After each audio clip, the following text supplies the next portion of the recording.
Baga nagaan nu eegdanii egaa baga deebinee walitti dhufne kana booda sagantaalee illee keenya kan itti fufan ta'u obbo Jawaar atillee yeroo dheeraa boodadha kan walitti deebine akkasuma wajjin banne atillee dhiyeenya kana miidiyaatti deebinee fakkaata gara miidiyaa birootiin si argaan ture. Baga nagaan dhufte. Abtaan baga walitti deebine. Ayyee dansaa egaa har'a waan baay'eedha kan dubbannu dhimmoota ijoo ta'an yeroo ammaa kanatti addunyaa irratti deemaa jiran Afrikaatti biyya keessatti garagara kallattii garaagaraatiin ka'anii deemaa jiran irratti kan haasofnu.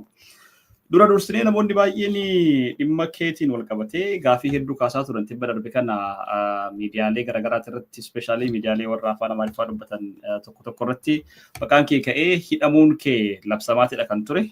Yeroo lammaffaadhaafidha wanta sana kan dhaga'e. Ani normaalii egaa si gaafadheen ture yeroo sanatti tumtuu akka hin turre quban qaba waan ta'eef baay'ee ammoo jechuun barbaadu. Maalidha wanti suni jaarmee hawaasa keenya waa'ee dhimma keetii baay'ee qoqqabanii fi gaafatanii fi anas namoonni baay'een maaltu deemaa jira jedhanii na gaafatan turani. Hidhameen suni maalinni hiikkaan isaa wanti dhalatee ture moo manni waa malee naaru jedha Oromoon moo akkanumaanidha lafumaa ka'ee mannumti waa malee aare baran.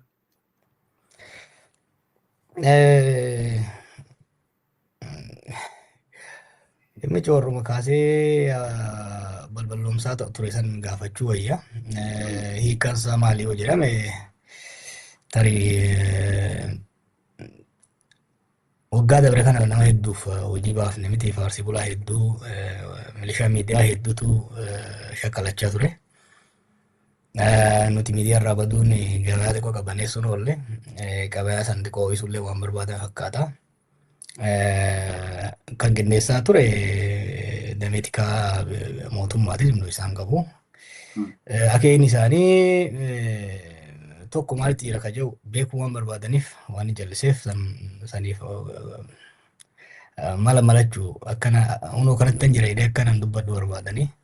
Lammaffaa immoo biyyoota fi dhaabbilee adda addaa ani hariiroo waliin qabu.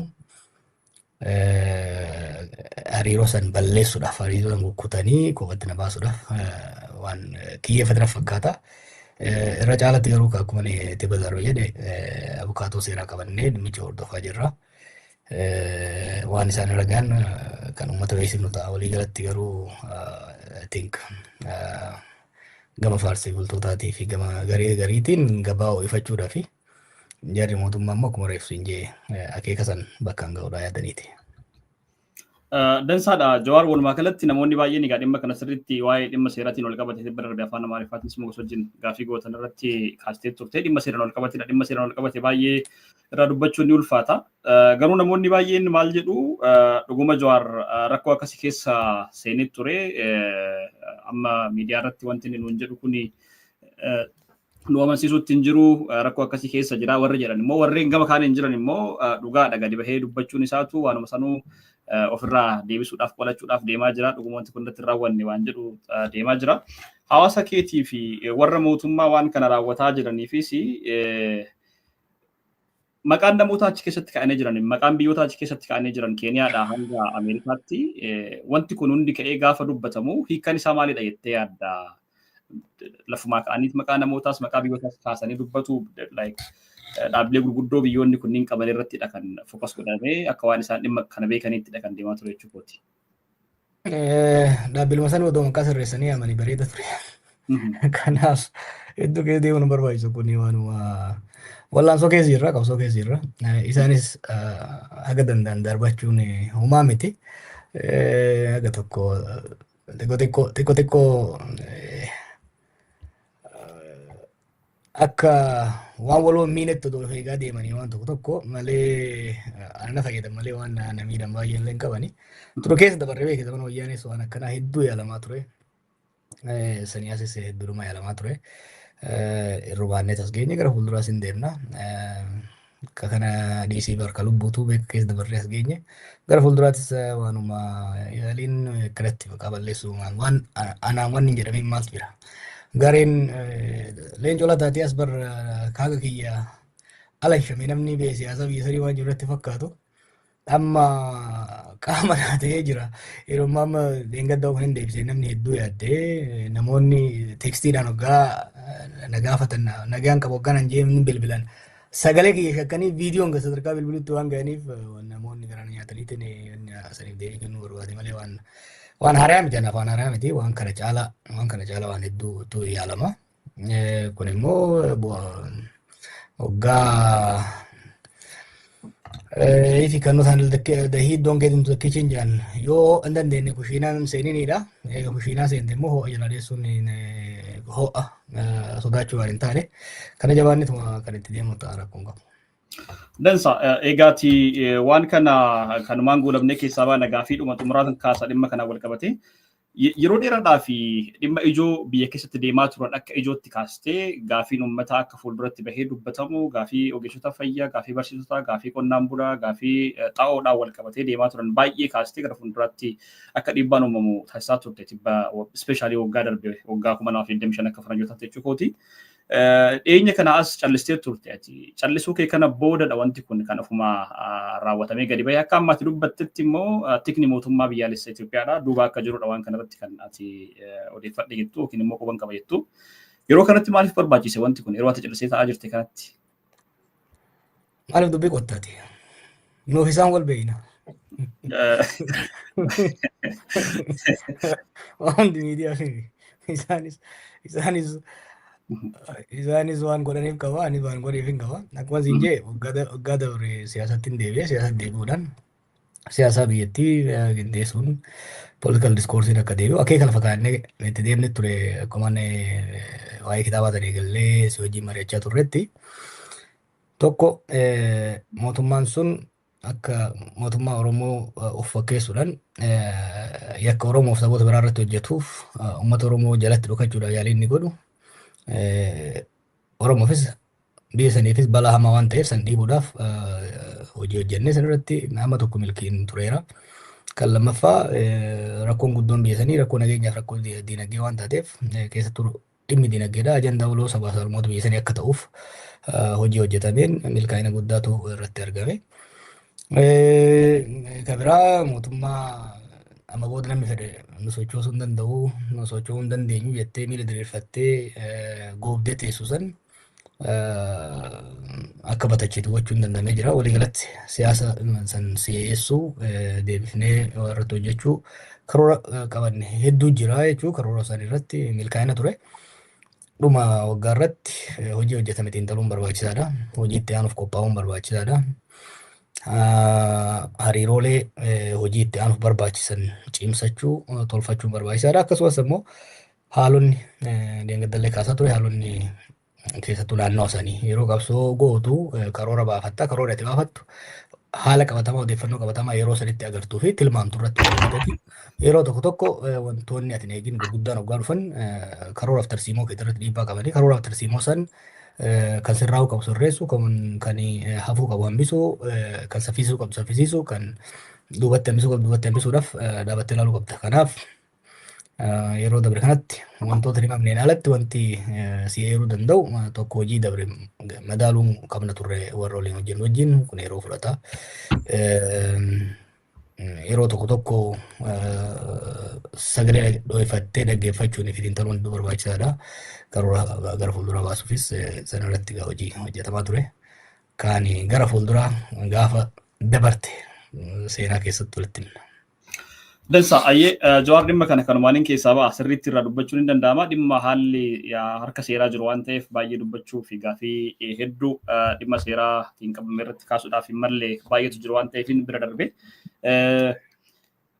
Har'a dhimmi ijoo keenya siyaasuma addunyaatiin wal qabatee irratti keessattuu gaanfa Afrikaatti maaltu deemaa jira waan jedhu irrattidha kan nuti akka haasofnu barbaade sirriitti. Garuu sanbira osoo hin gahin haala tokkoon kaasuu barbaada dhimma keetiin wal qabatee maqaan tokko akka maqaan kee akka haaraatti ka'ee ture tibba darbe kana namni Aishoo Speed jedhamu Itoophiyaa dhufee biyyoota Afrikaa gara 20 ta'an irra naanna'eetidha kan live streamii dabarsaa ture haala biyyoonni sun keessa jiran iddoowwan garaagaraa iddoowwan hin eegamne baay'ee deemeetidha kan wanti raawwataa ture biyyoonni garuu haala isaaniif mijatuu fi iddoo isaaniif mijatu daawwachiisaa akka turan argaa turre Itoophiyaattis waan makkisiisu raawwatamaa ture. Sana wal qabatee viidiyoon inni Itoophiyaatti waraabaa ture yookiin immoo live streamiin achitti dabarsaa ture baay'ee ilaalamaa fi ture namoonni baay'eenis dhimma kanaan wal qabatee maqaa kee kaasaa turan. Keessattuu warri ati faarsee bulaa jettee maqaa isaanii kaaftuu Jawaar biyyi biliclicii taate malee homaamtu jijjiiramnee waan tokko iyyuu dhufnee jedhee nutti haasa'aa ture, nutti qoosaa ture, misooma nuti dalagaa turellee nu harkaa fashaleessuudhaaf waan baay'ee raawwate. Addunyaan kun Itoophiyaa akkanatti dinqisiifachaa jirti. Warri viidiyoo sana arge hundi waa'ee Finfinneetidha haasa'a. Addunyaan waa'ee Finfinnee haasa'aa jirti. Dippiloomaasii keenya karaa hin eegamne iyyuu waan guddaa irraa argannee jirra akka dippiloomaasiitti iyyuu jedhaniitidha kanarraa kaasaa turani. Kan akkamitti ilaalta maal jettaati? Akeenyi hojii biliclicii kanuma bara. Warra jiruu biyya sanii keessa hin jiraanne. Warra uummata hojiin amma isaan kooridarii yaa'ii oofan kun kan xiyyeeffate namoota biyya alaa guyyaa tokko lamaaf achi dhufan daasporaa bashannana qofaaf Finfinnee biran dabarre haadhaaf abbaa isaatu sulultachi dabareen gaafanne kana hawwachuun akka waan biyyi misoomtee akka waan biyyi guddattee ittiin shawwaduudhaaf of course milkaa'ina guddaadha gara kanaan. Misoomni maaliin madaalama? What development? Misoomni kan madaalamu tokko Projektiin biyya tokkoo kan ittiin madaalamuu danda'u yoo wealth uumuu danda'e qabeenya uumuu yoo ka danda'e jechuudha. Maal jechuu kun? Tokko hiree hojii yoo ka dabalu taate hiree hojii namni hedduu dargaggeessi hedduu carraa hojii yoo ka argatu taate. Lammaffaa oomishni projektii sanarraa argamu ekspoortiidhaafis haa taatu gabaa biyya keessaatiif oomishni callaan isaa oomisha oomishummaa isaa jedhan kun yoo ka dabalu taate. Tajaajilli tajaajilli uummataaf kennamu yoo kan dabalu taate. Waliigalatti gama galiitiin, gama nyaataatiin, gama fayyaatiin, gama barnootaatiin bara dabreerra bara dhufu yoo fooyya'inni kan mul'atu taate misooma jennaan jechuu waliigalatti. Misooma magaalaa urban development hoggaa jennu wanni amma isaan biliciciin isaan waan godhan kun irra caalatti magaalaa irratti kan hundaa'edha. Magaalaa irratti yeroo hundaa'utti urban development hoggaa jennu maalinni dhiyeessii bishaan qulqulluu dabaluu, dhiyeessii humna elektirikaa dabaluu, daandilee miidhagsuu osoo hin ta'in daandilee saffisaan congestion takka walitti baay'atuun konkolaataa uumuu kana hanqisuu dalagu. Tajaajilli mootummaa akka si'aa gochuu danda'u. Hojiin carraan hojii babal'achuu akkasumas immoo galiin hojiirra argamu yoo kan dabalamu taate magaalaan tokko guddatee dakkaa'u magaalaan tokko misoome jechuu dandeenya jechuudha. Kanaaf biliciciin carraa hojii meeqa uumeen biyya san keessatti. Fuula yeroo amma dura sitti himeetiin ture. Fuula magaalaa miidhessa. Ani fakkeenyaaf haxaadhee, muuxadhee, kuuladhee gadi ba'uu hin danda'a. Garaan kiyya qulla, kiishni kiyya qulla, ilmaan tiyya manaa bobboochi, jaartiin tiyya manaa daarti, kiraan manaan kafalamne, manni gamanaa dhimmisa. Ani garuu gaafan sargii dhaqu, gaafa keessummaan natti dhufu, gaafa ximqataatii fi gaafa kaan fuwaajee yoon bahe suni duroomu miti, suni fakkeessuudha, feekiidha jechuudha. Kanaaf kun waanuma itti ilaalamu. Gama nageenyaatiin haa ilaallu. Erga waan tokko dhiisuu qabu kun akka mormituutti osoo hin ta'in akka lammii tokkotti isaan gorsuu barbaada. Look, gurbaan kun moggaa dhufu Finfinnee qofa itti agarsiisan. Warra Keeniyaa yoo garte safarii meeqa geessan? Rakkoo nageenyaan jiru. Turizimiin dinagdee Itoophiyaatiif parsantii 2 gadi kan kontribiit godhu. 2%. Xiyyeeffannoon itti kenname waggaa 7 dabretti piroojeektiin gurguddaan hojjetame jiru hundullee turizimii irratti kan hundaa'e. Seektara parsantii 2 gad ta'eef leecalloon parsantii 60-70 ta'u xiyyeeffannoon mootummaa guddaan kan kennamaa jiru. Kuni carraa hojii uumaan jiru. Industirii babal'isaan jiru. Keessattuu immoo bakka nageenyi hin jirretti. Amma ji'a 2 dura Abiy xiqqoo wayyaa'ee ture. Waa'ee warshaa simintoo ijaaruu, warshaa xaa'oo ijaaruu haasayaa ture. Xiqqoo wayyaa ture. Amma immoo gara bilicicii kanatti gara riizoortii.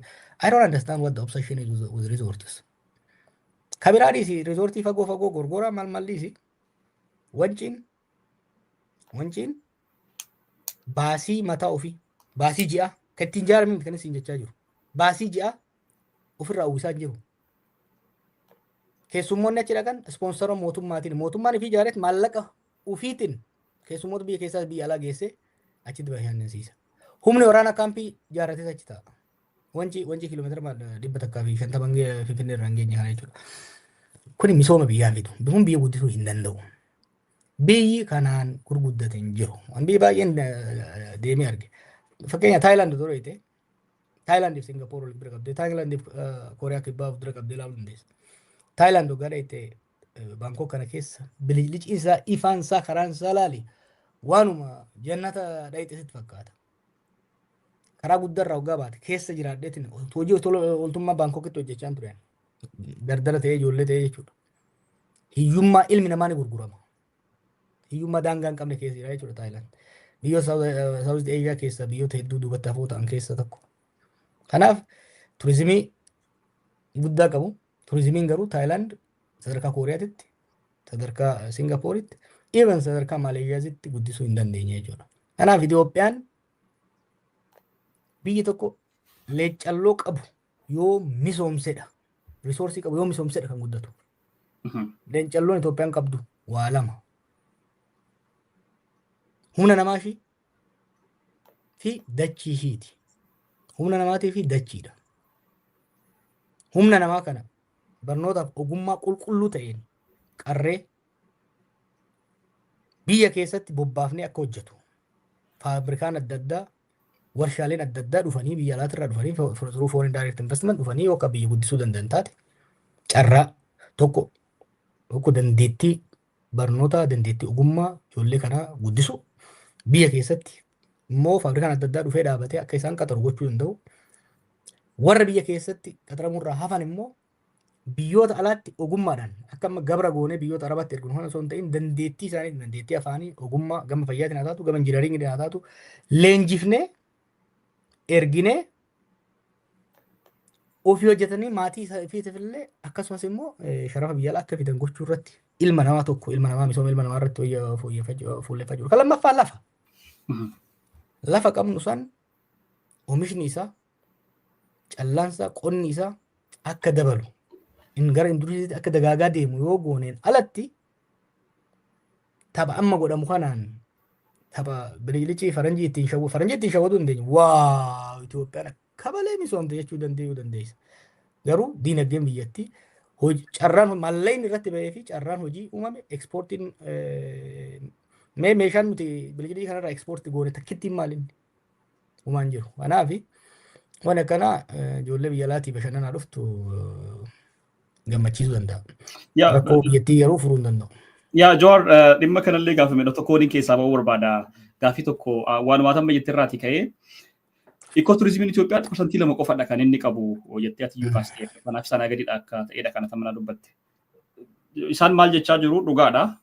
Itoophiyaan duraan ikooturizimii irraa waan argattu tokko iyyuu hin qabdu. Iddoo daawwata turizimiidhaaf ta'an baay'ee qabaattus wanti kun irraa hin turre. Magaalaa guddittii biyyattiidha yookiin immoo teessoo gamtaa Afrikaadha taatee xuraadhaaf keessa deemuun hin danda'amu ture. Daandiin ishee baay'ee rakkisaa ture. Kan hundaa sirreessinee jirra. Gama saffisa tajaajila hojii mootummaatiin yookiin immoo gara kennaa tajaajila hawaasaatiif kennamuun kallattii garaagaraatiin keessattuu waa'ee paaspoortiitiin wal qabatee waraqaa eenyummaa kennuudhaan wal qabatee wantoonni deemaa turan baay'eetu turanii sana hunda dijitaalaayiz goonee jirra. Har'a namni kamiyyuu waraqaa dijitaalaayiz baafachuudhaaf haalli itti deemaa jiru baay'ee salphaadha. Indoom keessa darbanii reejistirii warra jedhaman kanneen warra gara kaaba Ameerikaa kanatti beekaman warra reejistarii jedhamanii akka dhuunfaatti dalagan kana sadeen iddoo garaagaraatti ijaarree masoob maqaa jedhutti moggaasanii namoonni kallattii garaagaraatiin osoo ganda deemanii waraqaa eenyummaa eeggachuun barbaachisiin heeyyama daldalaa heeyyama waan adda addaa baafachuu danda'u iddoo tokkotti kan hundayyuu finnee jirra. Teknooloojiidhaan uummata wal barsiisaa jirra. Kun akkamitti nurra qaqqabuu qabaa waan jedhan kaasu. Kanarratti ijaaramuun daandiidhaa magaalaan akka hawwattu gochuun biyyoota alaatirraa turistiin akka dhufee biyya sana daawwatuuf carraa hin banu jettee yaadda. Tajaajilli isaan kennaa jiran kun immoo maal sitti fakkaata? Tajaajilli amma tokko fooyya'aa deemaa jira dhugaadha. Gara hojii dijitaalaa kanarratti amma tokko tattaaffiin godhamaa jira garuu amma isaan haasayan kanaa miti. gara fuulduraa ogeeyyota siif akka takka waan ta'aa jiru siif himsuu danda'an. Gama ammallee gama turizimiitiin kan jedhan kana dhiisuu qaban katit. Itoophiyaan turizimiidhaan guddachuu hin dandeessu. Ilaa faranjiidhaan karaa nuti biyya teenya akka dhufu barbaannu. Doolaarri akka nu dhufu barbaannami. Faranjiin Afrikaa uumama lamaaf dhayitti. Tokko uumama laaluudhaaf bineensa uumamaa bineensa laaluudhaaf. Lamaffaa seenaadhaaf. Turizimii irratti iyyuu kan fuulleffannu kan barbaannu taate wantoota lamaan kana kan guddisuu qabnu. Uumama keenya aadaa keenya akka arganiif baadiyyaadha kan deemuu danda'an. Baadiyyaa nagaa uumuu danda'uudha qabda. Bakka nageenya namni tokko hoggaa biyya tokko daawwachuudha dhaqu wanni inni dura gaafatu haalli nageenya akkam jedhee ChatGPT akka Google keessa seenee hoggaa laalee jarri ol fixaa jira. Namicha Turkii tokko asii akkas godhanii namicha Chaayinaa akkas godhan gaafa namni dhufu jiru. So safety and security for tourism, safety and security is key. Kanan goone isaan godhaan illee jiran. So gama turizimiitiin bakka nageenya jirretti namni dhufuu hin danda'u. An chaalenjiin isaan godhe ijoollee bilisignaa kana. Riizoortiiwwan amma itti ijaaraman kana. Baasii itti bahe. Dhiifnee walii galatti. Erguma ijaarame baasiidhuma upkeeping jechuun mindaa hojjeta boba'aa achitti bahu.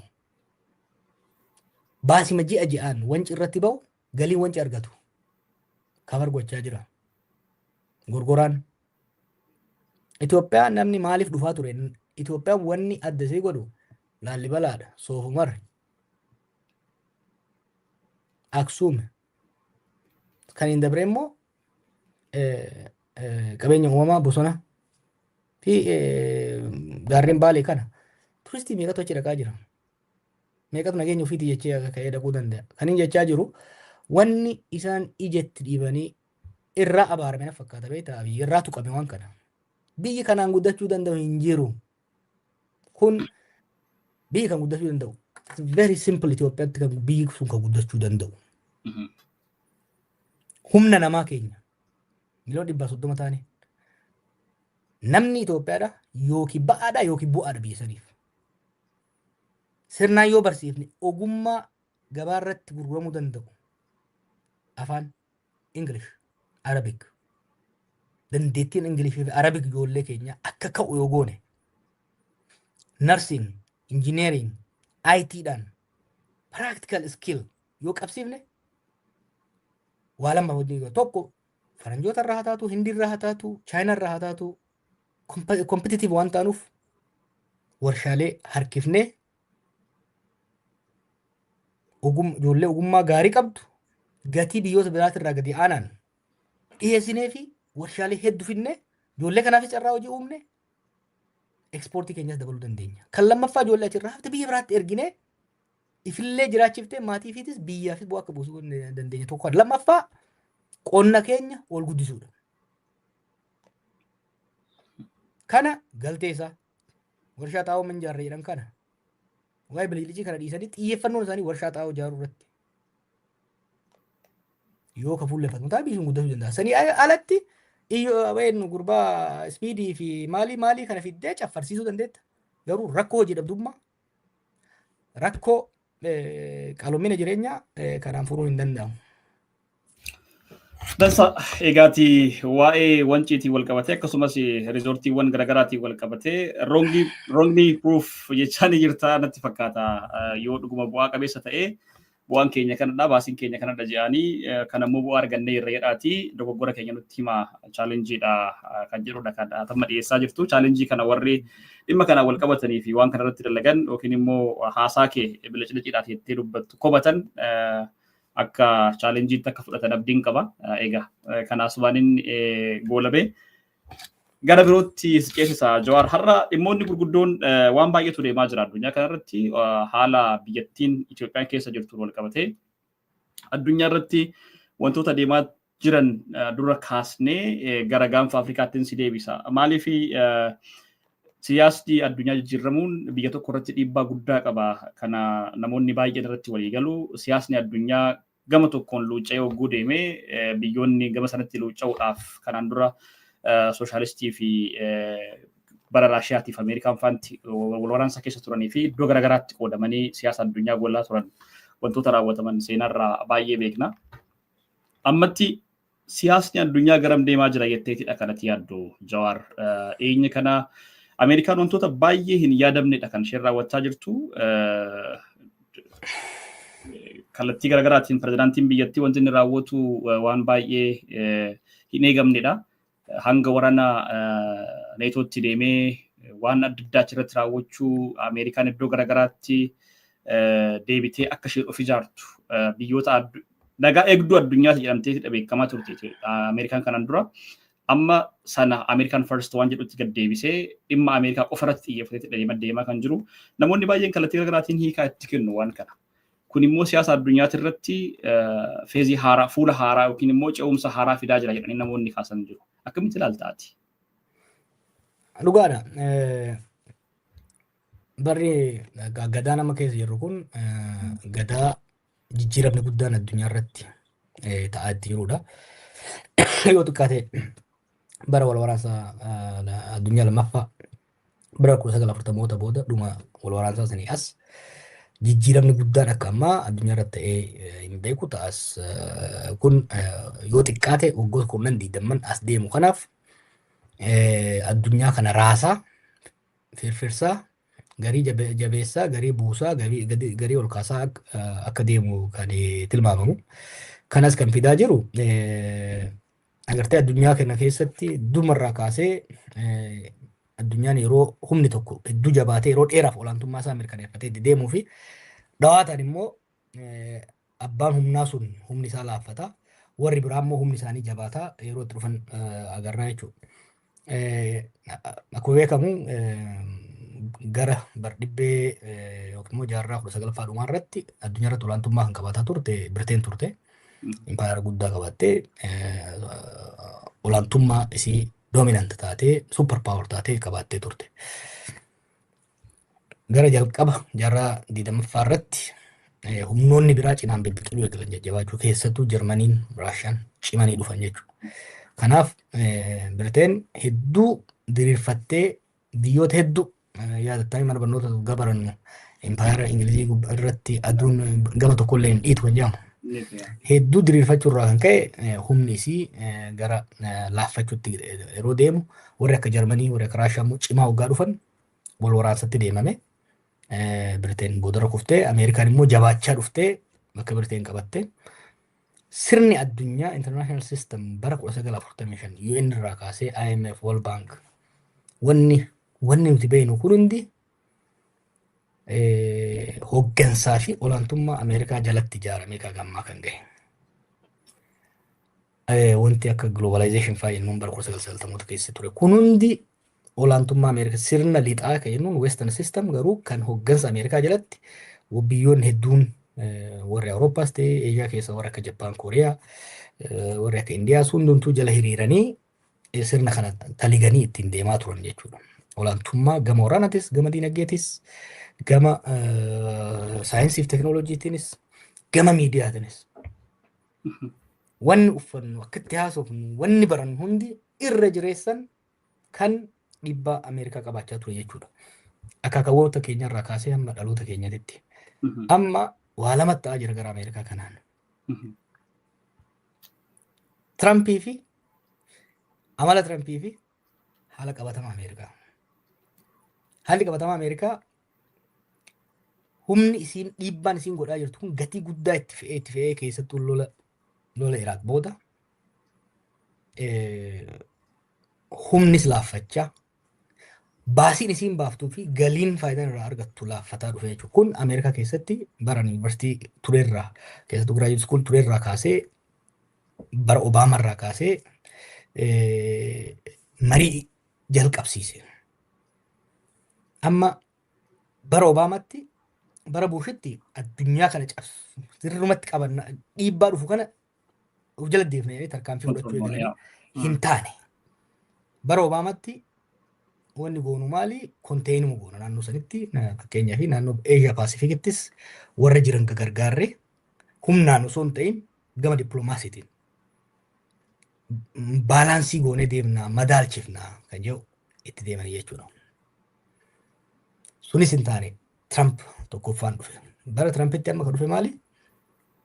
Nuti maaltu nuun ga'e waa'ee mirga namoomaa, waa'ee nama biyya biraatitti beelee rakkatu, waa'ee nuti maaliif poolisii addunyaa taana? Nuyi dursa kan kennuu qabnu akkuma gaafa dardaraa Oromoo first jenna sanitti Ameerikaa first. Qabeenyi keenya, humni keenya, beekumsi keenya hunda dura Ameerikaa ijaaruu, Ameerikaa tiksu irratti fuulleffatu qaba kan jedhu as bahee jechuudha. Kuni ilaalcha Trump qofa miti. Warra namoonni muraasni eliitiin Ameerikaa keessaa dantaan isaa addunyaa irratti qabeenyi isaatis investimentiin isaatis Ameerikaa ala waan jiruuf santiifachuudhaaf humna biyya Ameerikaa kan itti fayyadamaa jira. Abbiin godhaa jiranii. Kanaafuu nuti gibarri keenyas galiin keenyas dantaa teenya, dantaa dinagdee, dantaa nageenyaa Ameerikaa hoomlaandiidhaa eegsisuu qabna kan jedhu yaadni kun biqilaa dhufa dhiibbataa keessattuu gara mirgaa kanarraa ceemaa dhufe jechuudha. Mirga qofa malaal barni Saanders fudhachuu dandeessa bitarraa Trump immoo gara mirgaarraa. Kanarraan amala Trump leadershippiin istaayiliin leadershippiin qabu namni kun nama paartii keessaa dhufee miti nama qabeenya qabu nama outsideridha. Nama osuma establishmentiin Ameerikaa didu cabsee bahee aangoo qabatee marsaa lammaffaa kuffisanii marsaa sadaffaa osoo himatanii osoo maal godhanii deebi'ee filame waan ta'eef nama caccabsuu fi daakuudha nama waan ta'eef amalli isaatii fi haalli qabatamaan Ameerikaa kan humni isii laaffataa dhufe tun gara kaan immoo Chaayinaan cimaa dhufte kanatu dhufe jechuudha. So sadarkaa addunyaatti wanni deemaa jiru kana. Akkuma reefsu hin jee jalqaba dura wal waraansa addunyaa dura Biriteen olaantummaa qabaataa ture san booda Ameerikaatu olaantummaa guddaa qabaataa dhufe. Amma Ameerikaan ammallee dominant gaafiin hin jiru. Garuu olaantummaan isii sun laaffataa humni warra Chaayinaa immoo dabalaa dhufee jira. Humni Chaayinaa dabalee dhufe kan Ameerikaa caalee sirna addunyaa ofii ijaaruurra hin geenye. Sirna Ameerikaa, sirna olaantummaa Ameerikaa chaalenjii gochuu ittiin wal dorgomuu danda'eera. Mo'atee garuu irra aanuu hin dandeenye. Wal'aansoon kun amma addunyaa gaagama guddaa kanaaf fakkeenyaaf amma namicha Venezuelaa ka fuudhaniif waan inni dimokiraasii maalii ta'eef takkaahuu diragii waan hojjeteef maal miti. Chaayinaan gaaroo teenyatti deeraa teenyatti dhuftee sharii kan biratti ijaarrachuun qabdu ka jedhudha jechuudha. So taphni kun biyyoota hedduu gaagamuudhaaf deema gara fuulduraatti.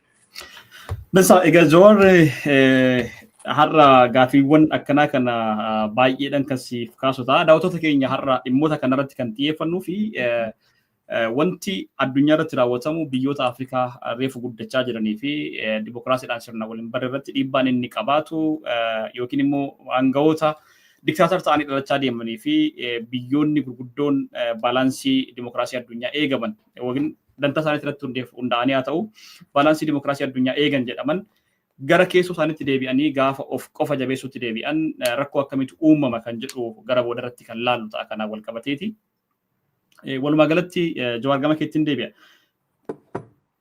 Ameerikaan gara kanatti deebi'uun ishee Ameerikaan ofitti deebi'uun ishee Ameerikaa first jechuun ishee haalli Tiraamp amma ittiin deemaa jiru kuni biyyoota akka Raashiyaa fi Chaayinaa akka isaan immoo boldly gadi ba'an humna isaanii dabalataan dhiibbaa Ameerikaan duraan qabaachaa turtu san akka isaan qooddatan biyyoota Ameerikaan duraan irratti aangoo gurguddaa qabaachaa turte doomineetii irratti godhaa turte irratti akka isaan aangoo isaanii qooddatan yookiin immoo humna isaanii diriirfatan gochuudhaaf carraa guddaa qaba. Kun immoo inumaahu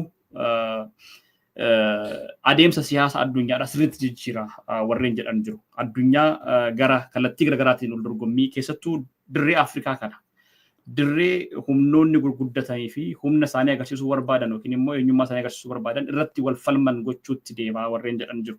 Kanaan wal qabatee gaafii laman sii kaasa akka duubatti siin deebisne booda walitti qabtee kana kaastuu fi Awurooppaatti neetoo kan gargaaraa turte baay'inaan mallaqa guddaa baastee kan gargaaraa turte Ameerikaadha. Amma neetoodhaaf iyyuu mallaqni nuti kaffallu warri Awurooppaattis kaffaluu qabu neetoodhaafuu mallaqa guddaa akkasii baasuudhaaf qophii miti jechaatidha kan jirtu Ameerikaan. Kun immoo Awurooppaa keessaa iyyuu biyyoonni kanaan dura waa'ee humna isaanii jabeeffachuu naatoo irratti of dagatanii taa'aa turan akka haaraatti wal deebi'anii wal ijaaran humna isaanii jabeeffachuutti caan carraa fidaa sun immoo firikshinii guddaa fiduu danda'a biyyootuma Awurooppaa gidduutti iyyuu siyaasa Afrikaa irratti inni dhiibbaa guddaa qaba warreen jedhan jiru. Kan akkamitti ilaalta? Kan inni lama walitti aantee osoo nafaaste. Siyaasni Afrikaa keessattuu siyaasni naannoo keenyaa gara lamaan sadarkaa lamatti dhiibbaan irratti dhufaa jira. Super powers biyyoota addunyaa irratti humna gurguddaa qaban jaameen laman sadii 2+1 Ameerikaa, Chaayinaa fi Raashiyaa sadarkaadhaan. Wal dorgommii isaan jidduu jiru dhiibbaan irratti fida. Baroota dheeraadhaaf sadarkaa wanti wal waraansa addunyaa lammaffaa as haalli biyyoota naannoo keenyaa kan dhiibamaa ture ala kan dhiibamaa ture irra jireessatti warra super power jennuun kana yeroo duraa Raashiyaa fi Ameerikaadhaan nama tokko Chaayinaa boodarra jechuudha. Amma garuu warra middle power jennuun warra humna jiddu galeessaa. Super power warra jennuun warra humna olaanaa booyiraa jaldeessaa gurguddaa jechuudha sun. Booyiraa xixiqqaa jira immoo kaa'uun reefu lafa ol kaka'u kun warra hiyyummaa keessaa bahee sadarkaa diinagdeetiinis humna waraanaatiinis fedhii fi bolola qabuunis amma hedduu kaafate jechuudha jajjabaatee deemaa jiru jechuudha. Biyyoonni kun keessattuu naannoo keenyatti immoo ni heddummaatu. Addunyaa irratti hedduudha. Gara Laatin Ameerikaa irraa Biraaziil fudhachuu dandeenya. Indiyaa, Paakistaan garasii fudhachuu dandeenya. Veetinaamis fudhachuu dandeenya. Afrikaa keessaa Saawuz Afrikaan garasii jirti. Garuu naannoo keenya hedduu murteessaa akka ta'an biyyoota akka Tarkii, Qatar, Israa'el, Emirates, Suud Arabiyaadha. Biyyoonni kun waggoota 20 dabre kana keessatti keessattuu waggoota 30 dabre kana keessatti saffisa diinagdee guddaa jijjiirama diinagdee guddaa kan fidan. Humna waraanaa isaanii ammayyeessuuf jabeessuudhaan kan deeman. Keessoo isaanii cimfatanii sanbira dabranii biyyoota ollaatii fi ji'oopolitikaa naannoo isaanii irratti olaantummaa isaanii mirkaneeffachuudhaaf wal dorgommii hamaa keessa kan seenan jechuudha. Sadarkaa gubbatti Chaayinaa fi Ameerikaa amma tokko Raashiyaan wal dorgomaa jiru. Sadarkaa naannoo keenyatti immoo biyyoonni wal dorgomaa jiru. Biyyoonni gurguddoon kun yeroo tokko tokko keessattuu amma akkuma reefu jennetti humni Ameerikaa amma tokko dadhabaa jira. Ka Chaayinaa immoo jabaateera garuu olaantummaa Ameerikaa harkaa fudhatee olaantummaa isaa addunyaa mirkaneeffachuu hin dandeenya gammaa. Kanaaf Ameerikaanis olaantummaa kana mataa ofiitiin tiisfachuu hin dandeenyeef warra middle power jennuun kana wajjiin tumsattee isaan gargaarsifattee isaan wajjiin tumsa tolfattee isaan wajjiin jaallummaa cimsattee naannoo keenya kanatti dantaa si'eessifachuu barbaaddi. Chaayinaanis akkasuma. Biyyoonni kun immoo mataa ofiitiin immoo Ameerikaas haa taatu Chaayinaas buusa baafatanii naannoo keenyatti dantaa diinagdee dantaa nageenyaa isaanii eegsifachuudhaaf wal dorgommii guddaa keessa jiran jechuudha. Kun balaa guddaa carraas gamnummaan osoo hin jiraatu taate carraa guddaa suumee jira maaliif kasirratti wal dorgomu gara kiyya godhe narraa biti kiyya fudhu kasiin jiru gaammaate gaa heddummaate asiifis asiis kutattee jabaachuu ni dandeessa. Yoo immoo rakkoo keessoo qabaatte yoo immoo diinagdeen kee jabina hin qabaatin yoo sirni siyaasaa fi diinagdee heetii tasgabbii hin qabaanne taate miidhamaaf saaxilamtaa jechuudha. Naannoo keenyatti fakkeenyaaf biyyoonni akka Sudaan, Somaaliyaa, Keeniyaa, Itoophiyaa, Keeniyaa miti. Sudaan, Somaaliyaa, Itoophiyaa jeequmsa keessoo waan qabaniif wal dorgommiin biyyoota humna giddugaleessaa qabanii fi biyyoota booyiraa gurguddaa kun cittoo irratti fantoo itti ta'ee jira. Biyyoonni immoo sirna siyaasaa fi diinagdee isaanii tasgabbeessuuf dursanii tasgabbeessuuf carraa argatan. Particularly Keeniyaan faayidaa guddaa irraa argataa jirti jechuudha. Har'a Keeniyaan Chaayinaa fi Ameerikaa irraayis jaalloo guddoodha. Ameerikaadhaaf nanneetoo allahi. Chaayinaadhaaf immoo hojii misoomaa guddaa Chaayinaa keessatti hojjetaa jirti. Imireetis hariiroo gaarii qabdi. Suudii wajjinis hariiroo gaarii qabdi. Maaliif sirni siyaasaa keessoo isaanii tasgabbaa'ee jira. Suudaan immoo hoggaa fudhanne jeequmsa sirna baay'ee yeroo dheeraa keessa turte achi keessa gara fincilaa fi wal waraansaatti seenanii dirree booyiraan gurguddaa fi booyiraa jiddu galeessaa itti wal qabu taatee jirti. Itoophiyaanis bifuma saniin, Somaaliyaanis bifa saniin deemaa jirti jechuudha. So hamma tokko Jibuutii Keeniyaan faayidaa waggaa argatan Itoophiyaa, Suudaanii fi Somaaliyaan miidhaaf saaxilaman. Dansa Jawaar waa'ee neetootiin waraana neetootiin wal qabatee ejjennoo Ameerikaan ceessaa jirtu kuni Awurooppaa irratti qoqqoodamiinsa akkamii uumaa dhiibbaan sun immoo gara Afrikaatti gaafa deebi'u dudduubeen isaa baakfaayirii isaa Afrikaadhaa qabu maal fakkaata waan jedhuun sii kaasee ture. Egaa wantoota keenya har'a wanti irraa haasa'aa jiru dhugumatti dhimma siyaasaatiin wal qabatee saayinsii siyaasaa waan jedhamudha. Addunyaa saayinsii siyaasaatiin yoo hin xiinxalle saayinsii siyaasaatiin yoo fuuldura deemtee waan dhufaa jiru akkanatti lafa kaawwattee irraa hin dubbanne qabsoon godhamu kallattiidhuma akkamiin iyyuu uguruu nama hin geessisu. Kanaafidha dhimma saayinsii siyaasaa dhugumaan jedhamu san irraatiidha kan dubbachaa jirru obbo Jawaar wajjini. Qoqqoodamiinsi Awurooppaa keessatti dhalachuu hin danda'u naatoo yookiin neetoo keessaa Ameerikaan harka ishee sassaabbatti ta'e. Qoqqoodamiinsi Awurooppaa keessatti uumamu biyyoota Afrikaatiif dhiibbaa akkamii qaba? Keessattuu biyyoonni Afrikaa tasgabbiin qabanii waraansa keessa jiru. Waraansa keessatti immoo buqqaatii namaatu jira. Buqqaatii namaa keessatti immoo namoonni buqqaanii gara Awurooppaatti ce'uutu jira. Godaansi namoota baay'inaan deema. Awurooppaan immoo kana hin barbaaddu. Ammarraayyuu duris hin barbaaddu kana. Kana dhaabuudhaaf waan biraatti ceeti moo wantoonni uumamuu danda'an maal sitti fakkaata naannoo kanatti? Paaks Ameerikaan takkaahu sirni olaantummaa Ameerikaa jalatti jaarame jennuun kun sanuu durarraa eegalee Ingilizirraa dhaalanii Ameerikaan ilma Ingilizii abbaa caalee dhabeeti. Liberal world order jennaan jechuun sirna liberaalizimii kan utubaan isaa waa lama ta'e. Siyaasa dimokiraasiitii fi diinagdee kaapitaalizimii irratti kan hundaa'e. Aantummaan firummaan keenya kan ta'u biyyoonni walii firaa ka ta'uu dandeenyu warra sirna diinagdee kaapitaalizimii hordofu warra ilaalcha siyaasaa takkaahu sirna dimokiraasii hordofu kan jedhu liberal order jennaan kan Paaks Ameerikaan jalatti bara 1945 irraa kaasee tarii haga 2025tti 2025tti waan awwaalamu hedduu fakkaata. Kana ture ka warri lixaa hayyoonni lixaa waajjiraalee dhaabbilee lixaa United Nations haa taatu IMF haa taatu World Bank haa taatu hundi isaanii dhimmoota humna fakkeenyaaf mirga namoomaa, mirga diinagdee, mirga dubartootaa, mirga fiin of bulchuu maal kan jennu hundi as jalatti dhalatee dhufe.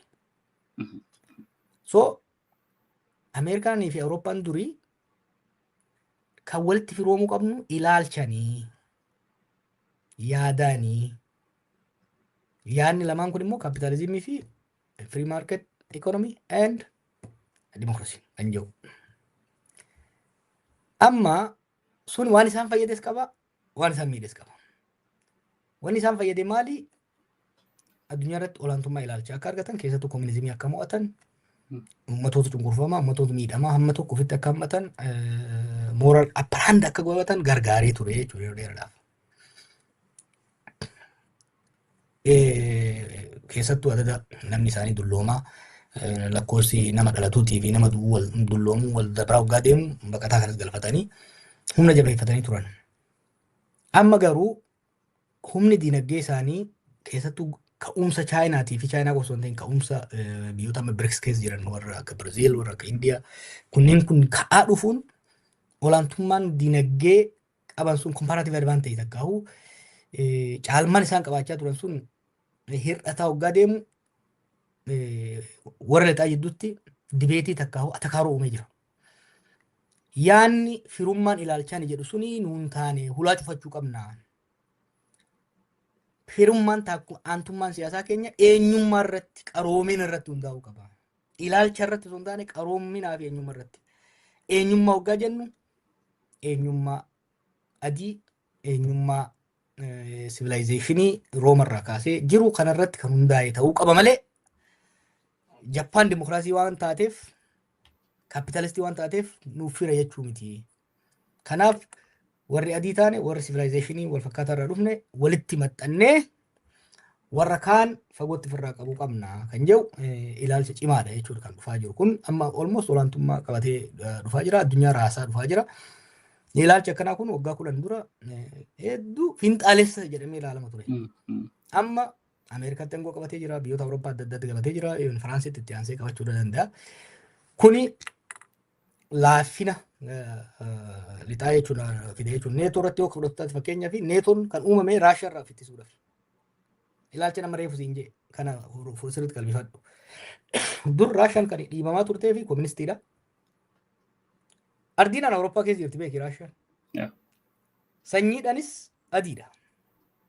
Garuu ilaalcha kooministii waan tureef sirna lixaa kana keessaa moggeeffamtee akka neetoon piraaktikalii Chaayinaa Raashiyaa ofirraa ittisuudhaaf kan ijaarame. Akka ilaalcha Tirampaanii fi hayyoonni biraas qabanii deeman kanaan Raashiyaan diina osoo hin taane fira taatii jechuudha. Maaliif aayidentitii takka eenyummaan ishii qaroomni ishii kan warra lixaatiin walitti dhihaataa jechuudha. Keessattuu dhiibbaa Chaayinaan uumaa jirtu kana dura dhaabachuudhaaf Raashiyaa gara Chaayinaatti dhiibuu osoo hin taane Raashiyaa gara keenyatti sammanne nu warri qaroomee wal fakkaataa irraa dhufnu kun walitti maxxanne Chaayinaan warra kaan fudhachuun ishiin oolamu. Jaappaanis amma fedhee ture fudhachuun oolamu. Indiyaallee walitti firooman hin oolanii. Kanaaf walitti maxxanuun wayyaa yaada jedhu kanas dhufe. Kuni Awurooppaan hin raasa gaafiin hin jiru. Awurooppaan raafama guddaa keessa yeroo waggoota itti aanan kana keessatti Afrikaa irratti dhiibbaa ni qabaata. Afrikaa irratti garuu yaada gurguddaa kana caalaa booyiraa xixiqqaa sun jidduutti yeroo warri gurguddaan kun raafama kana keessa seenan warri humna jiddu galeessaa qaban sun yoo feene malee nutti taphachuudhaaf taa'u jechuudha.